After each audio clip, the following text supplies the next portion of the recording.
ऐसे ही हाल कुछ कांग्रेस के विधायकों का है, वो भी रूस गए, लेकिन जनता की समस्या से कोई मतलब नहीं।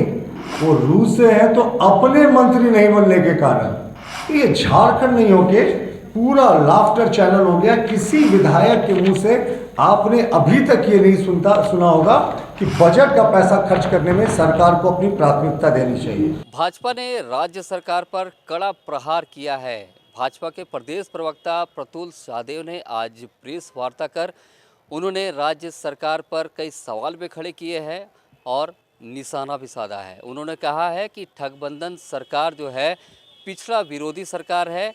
इस पिछड़ा विरोधी सरकार जो है कहीं ना कहीं राज्य की जनता को मूर्ख बनाने का काम कर रही है। वहीं प्रतुल सहदेव ने कहा कि झारखंड में भागम भाग की स्थिति है और मिस्टर इंडिया का शो चल रहा है।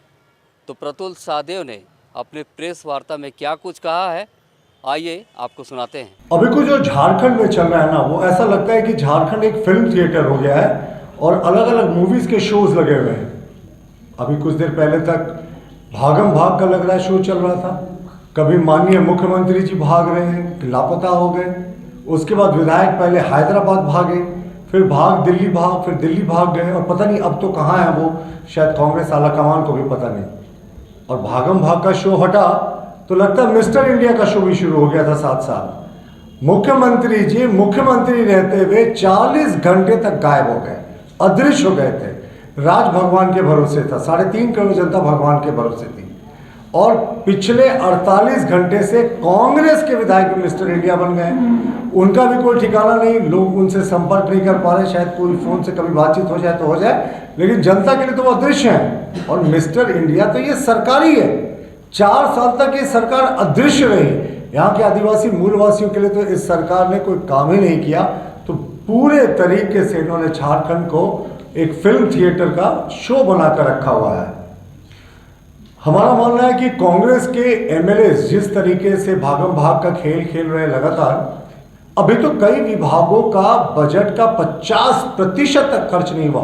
हम इसे क्रिमिनल नेग्लिजेंस, क्रिमिनल ऑफेंस मानते हैं। इसलिए कि जब आप बजट का पैसा नहीं खर्च कर पाए और बजट खत्म होने में बमुश्किल 30-40 दिन का समय बचा हुआ है, तो आप इस राज्य की जनता के साथ अन्याय कर रहे हैं।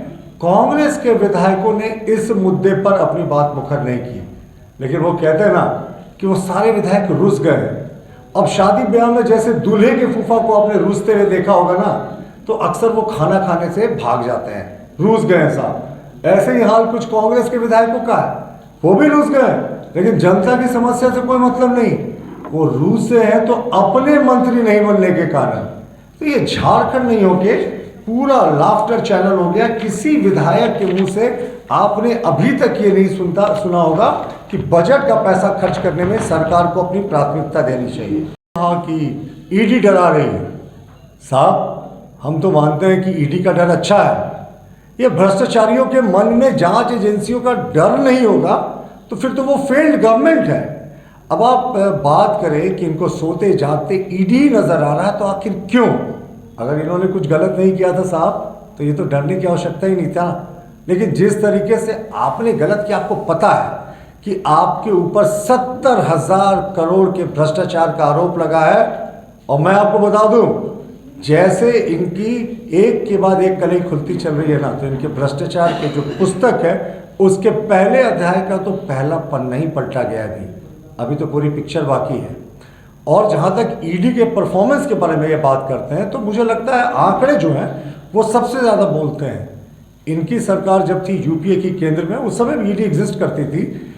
ईडी ने उस समय 5,300 करोड़ का इलीगल कैश और प्रॉपर्टी का सीजर किया था। ये जिस समय मनमोहन सिंह की यूपीए सरकार शासन में थी, सिर्फ 5,300 करोड़ का।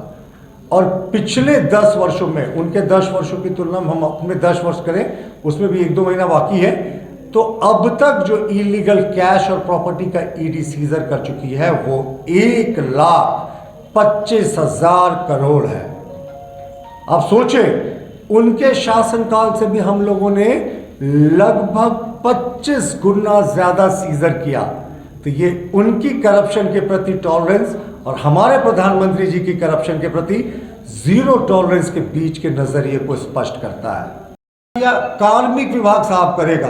अब एक एसओपी बनेगा, यानी स्टैंडर्ड ऑपरेटिंग प्रोसीजर, फिर वो लागू होगा, फिर वो पिछड़ा वर्ग आयोग के पास जाएगा, तब पिछड़ा वर्ग आयोग शायद कुछ निर्णय लेने की स्थिति में हो, तब तक आचार संहिता लागू हो जाएगा लोकसभा चुनाव का।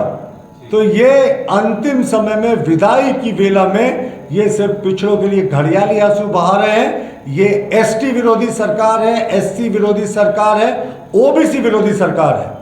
और एसटी तो मैं इसलिए कहता हूं ना कि कोई माइनिंग लीज देने की बात होती है, माननीय मुख्यमंत्री जी खुद ले लेते हैं, अपने परिजनों को दे देते हैं। मैं परिजनों का नाम रिपीट नहीं करना चाहता, विधायक प्रतिनिधि की पत्नी को दे देते हैं, अपने कॉकस के लोगों को दे देते हैं, लेकिन किसी आम आदिवासी को नहीं देते।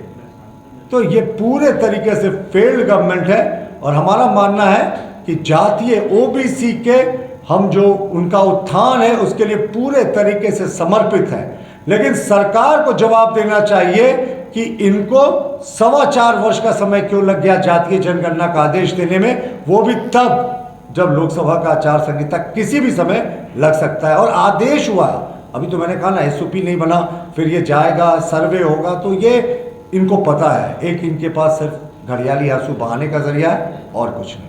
तो भाजपा ने जिस तरह से आज प्रेस कॉन्फ्रेंस कर अपनी बातों को रखा है और राज्य सरकार पर कड़ा प्रहार करने की कोशिश की है, तो निश्चित रूप से अब राज्य सरकार में जो शामिल पार्टियां हैं उनका भी बयान आने शुरू होंगे। रांची से दर्श न्यूज के लिए मोहन कुमार।